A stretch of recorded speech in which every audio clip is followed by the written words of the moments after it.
Message పెట్టడం అవకాశం అలా ఇప్పుడు వచ్చిన తర్వాత మాట్లాడదాం చెప్పేసి బయట ఉన్నాం కనుక ఈ విషయం స్పష్టంగా ఏంటంటే ఇవాళ ఏదో ఒక ఈ 2 రోజుల్లోనే రేపు ఫైనాన్స్ మినిస్టర్ అది కూడా పెట్టింది న్యూస్లో ఇచ్చింది అదేమైనా మనకి మంచిగా వస్తే రేపు ఈవినింగ్ లోపల మంచిగా వస్తుందనేది మా అభిప్రాయం.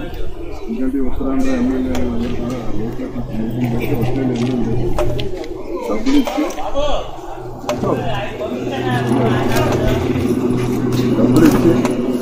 శైలిలో మీరు నడిపే శైలిలో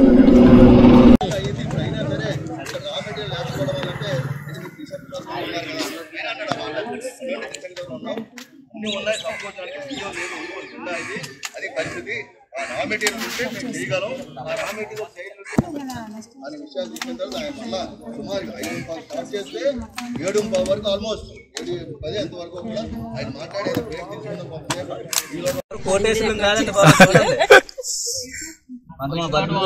నమస్కారం. ఈరోజు పరిస్థితి ఏదైతే ఉందో హెచ్ఆర్ఏ కానీ ఎలక్ట్రిసిటీ ఛార్జెస్ కానీ ఇవన్నీ కూడా మేనేజ్మెంట్ తెలుసు, ఆ ప్రాబ్లం ఏంటో తెలుసు. కాకపోతే ఏంటంటే జరిగిన విషయం ఎలా జరిగింది ఏంటి అనేది కూడాను మీ అందరూ గమనించాలి. ఇదంతా ఒక హై లెవెల్లో తీసుకున్న డెసిషన్. కాబట్టి ఎందుకు వచ్చింది, మరి హై లెవెల్లో ఈ డెసిషన్ ఎందుకు తీసుకోవాల్సి వచ్చింది, లేకపోతే మీకు ఇంత ఇబ్బంది కలిగించాల్సింది ఎందుకు వచ్చింది అనేది అంటే మనకు మెయిన్గా ప్రొడక్షన్ లేకపోవడం, ఒక ఫర్నేస్ నడవడం, కారణాలు ఏమైనా అవనివ్వండి, కారణాలు ఏమైనా. తర్వాత ఒకటి ఏంటంటే తర్వాత డిఏ కూడా తీసేస్తారా? పూర్తి చెప్పండి. నన్ను మాట్లాడినిచ్చిన తర్వాత లీడర్లు నాకు వచ్చి మీ అందరికి అడ్రస్ చేయండి అంటే వచ్చాను. మీరు ప్రతి ఒక్కళ్ళు మాట్లాడితే అది ఏమైతే అవుతుందంటే దాన్ని ధ్వని కాలుష్యం అవుతుంది తప్ప దానివల్ల ఉపయోగం లేదు.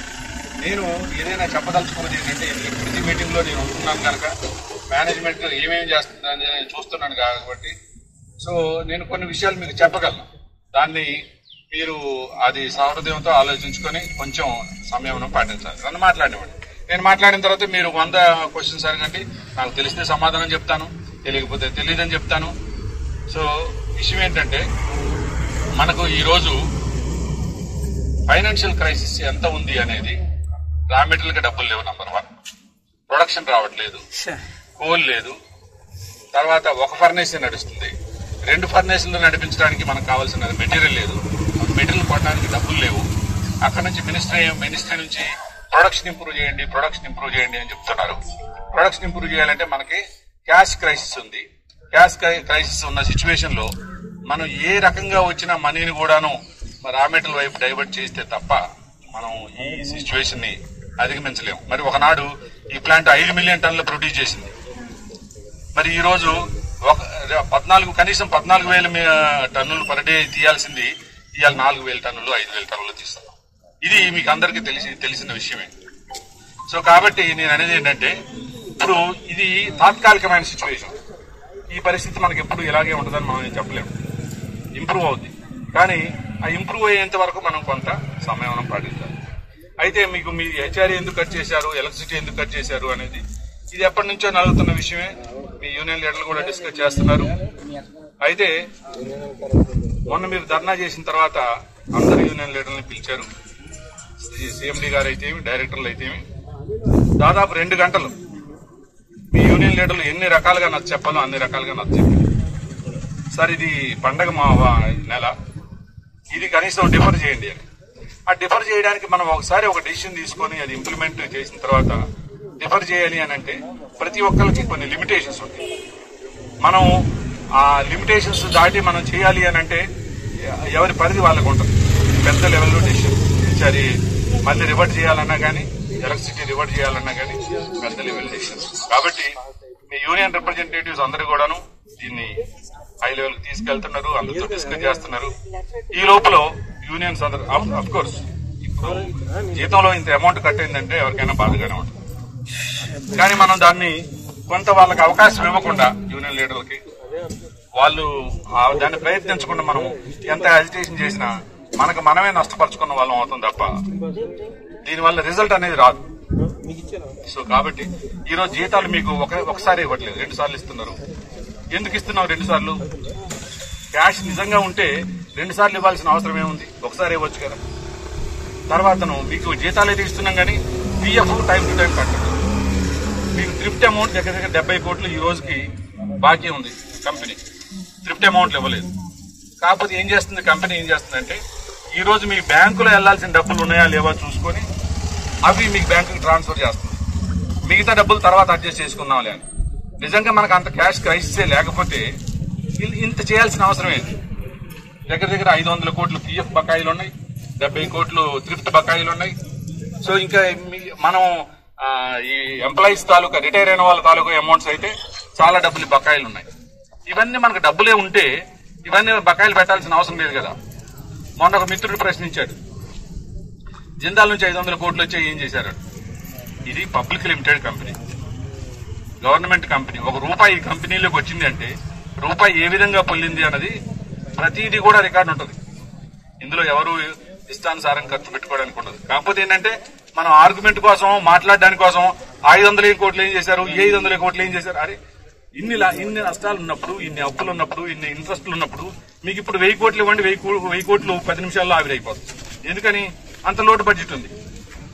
సో కాబట్టి మనం ఇవన్నీ కూడా ఆవేశంగా మాట్లాడుకోవడానికి పనిచేస్తే తప్ప ఆలోచనతో ఈ ప్లాన్ ని ముందుకు తీసుకెళ్లి దీన్ని మనం ఫైనాన్షియల్ గా ఇంప్రూవ్ చేసుకుని మీకు రావాల్సిన న్యాయమైన కోరికలు ఏవైతే ఉన్నాయో అవి మీ యూనియన్స్ ద్వారా సాధించుకునే అవకాశం అనేది ఉంది. దీనివల్ల మనం ఏంటంటే యాజిటేషన్ చేస్తేనే అన్ని వస్తాయి, యాజిటేషన్ చేసే వస్తాయంటే మేనేజ్మెంట్ తెలియకపోతే వాళ్ళకి అసలు ఈ ప్రాబ్లం గురించి తెలియకపోతే మీరు యాజిటేషన్ చేయాలి.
Don't forget to like, subscribe and share the videos.